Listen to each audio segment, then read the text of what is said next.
De acordo com a Lei 10.097 de 2000, a aprendizagem e a oferta de capacitações para jovens na idade de 14 a 24 anos em cursos com carga horária entre 800 e 960 horas, a oferta desses cursos pode ser tanto presencial quanto à distância. Hoje vamos conversar com a consultora em formação profissional que atuou por 13 anos no Departamento de Políticas de Trabalho e Emprego do Ministério do Trabalho, Ana Alencastro, que vai nos contar um pouco sobre a efetividade da oferta de aprendizagem. Bom dia, Ana. Bom dia, Marcelo. Então explica para nós aí como ser efetivo na oferta da aprendizagem. Ok.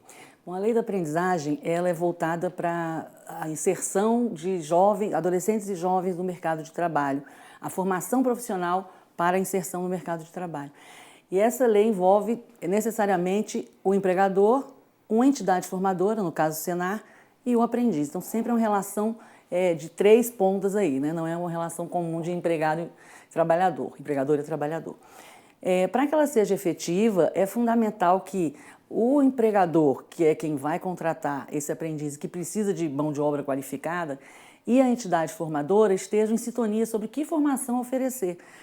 Nós estamos falando de uma formação, você falou mínimo de 800 horas, né? Você tem cursos maiores, em que você vai formar um novo trabalhador, você vai formar um novo trabalhador que é uma pessoa que já está em formação em outras fases da vida, né? Então é uma transição da idade da criança para o adolescente, para o jovem que vai entrar no mercado de trabalho.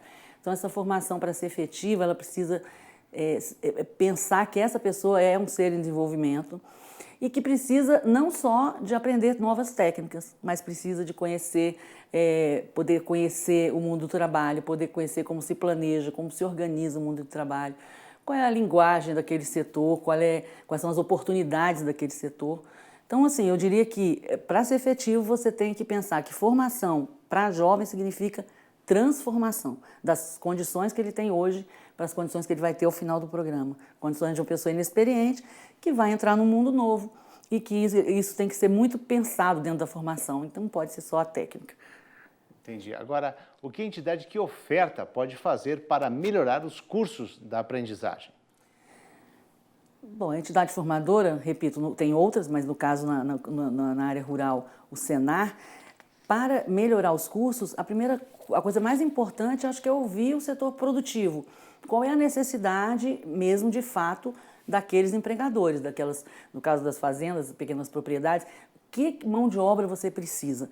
Além de ouvi-los, claro, estudos, né, que investir, e sei que vocês fazem isso, investir em estudos de prospecção no mercado de trabalho, que frentes eu posso abrir naquele setor, não ficar só na mesmice daqueles cursos, os mesmos cursos o tempo inteiro, né? Você tem que diversificar ao máximo para atender a questão do mercado e chegar também no interesse do que o jovem quer fazer. Então, todo o setor tem uma série de expectativas de trabalho que você tem que mostrar ao jovem nesse momento. Ofertar mais, diversificar, eu acho, esses cursos, o máximo possível. Que os cenários mudam, aí tem que mudar de acordo com esse cenário do que se o mercado pede, é isso? Exatamente, por isso escutar e promover estudos e pesquisas nesse sentido, né? Que trabalhador eu preciso para acompanhar o desenvolvimento social, econômico que a gente espera. Então isso é fundamental. Agora, o que você destacaria como prioridade na oferta da aprendizagem? Eu diria que nesse momento, a prioridade na oferta do setor rural, eu acho que teria que ter um foco nas questões que perpassam esse setor. Por exemplo, a questão de você, primeiro, atrair o jovem para ficar no campo. Nem todo ele que nasceu e que foi criado vai querer, mas é preciso que você dê as condições técnicas, né, e investimento, que o Estado faça isso também, mas que a entidade formadora possa atrair os jovens para as possibilidades de crescer, se desenvolver e continuar no campo. Porque aí você tem as questões sucessórias, por exemplo, que é uma questão importante, né, na área rural. Então, eu acho que o foco maior é atrair o jovem, mostrar à sociedade, na verdade, a importância do setor rural, da agricultura, da pecuária, para o desenvolvimento do país. Eu acho que é um foco importante nesse momento. Eu acho que já se tem uma noção, mas tem que colocar mais com mais transparência essa questão desse mercado que sempre tem um potencial e sempre faz diferença na balança comercial todo mês, né? Exatamente. E o jovem, ele tem que estimular o jovem nesse sentido? Sim, eu acho que existe esse conhecimento, mas talvez não tanto do jovem, né? O jovem, às vezes, que está no setor, no campo, tem a atração para ir para a cidade, sem conhecer... As ofertas são mais... As ofertas são mais atraentes, em primeiro lugar, né? E isso é que eu acho que tem que mudar, quer dizer, dar mais visibilidade a essas oportunidades de trabalho, de renda, de crescimento pessoal, profissional, que é o que todo mundo quer, na verdade, né? Agora, ter planejamento, por exemplo, é um diferencial? Planejamento, quando a gente fala em planejamento na aprendizagem, é um diferencial, porque, veja bem, tem que existir uma sintonia entre a oferta do curso e a vaga para o aprendiz.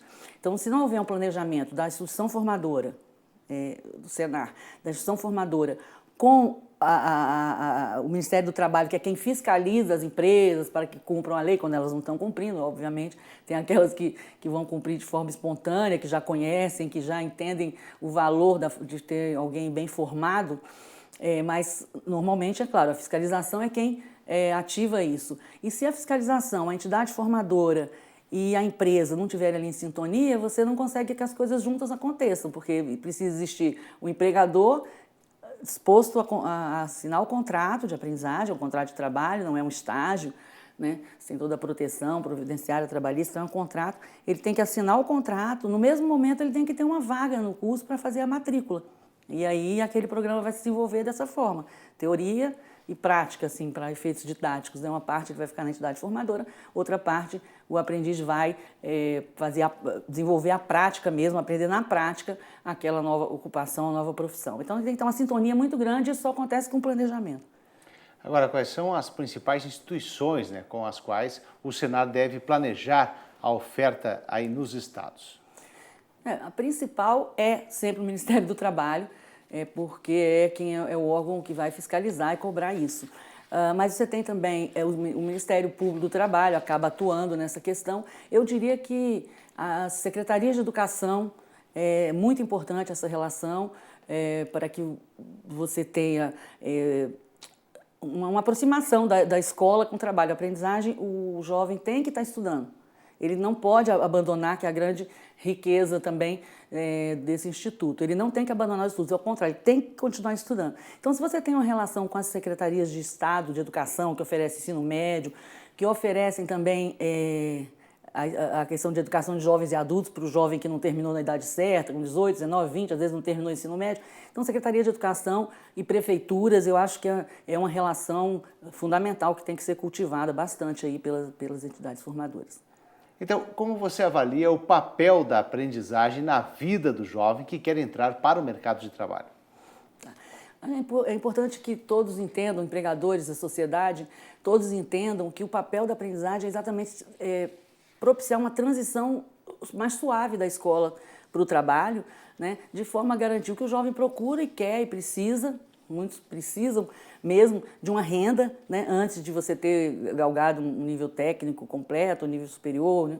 Você precisa entrar no mercado de trabalho, essa é a realidade nossa. Então, é uma forma de que ele faça isso com proteção, com renda e possa aprender uma profissão para que o mundo do trabalho se abra na frente dele, né? Então, muitas vezes as pessoas falam, mas por que aprendizagem? Às vezes na empresa pública, ou na administração direta, que também já faz, por que aprendizagem num setor que, enfim, não vai poder absorver todos os aprendizes? Porque, na verdade, o papel social da lei é dar essa oportunidade de descortinar novas profissões, novas trajetórias profissionais para o jovem, né? Então, a importância é que tanto é que você tem avaliações, estudos que mostram a diferença, a transformação que faz na vida de um jovem, principalmente de um jovem mais vulnerável em termos de renda.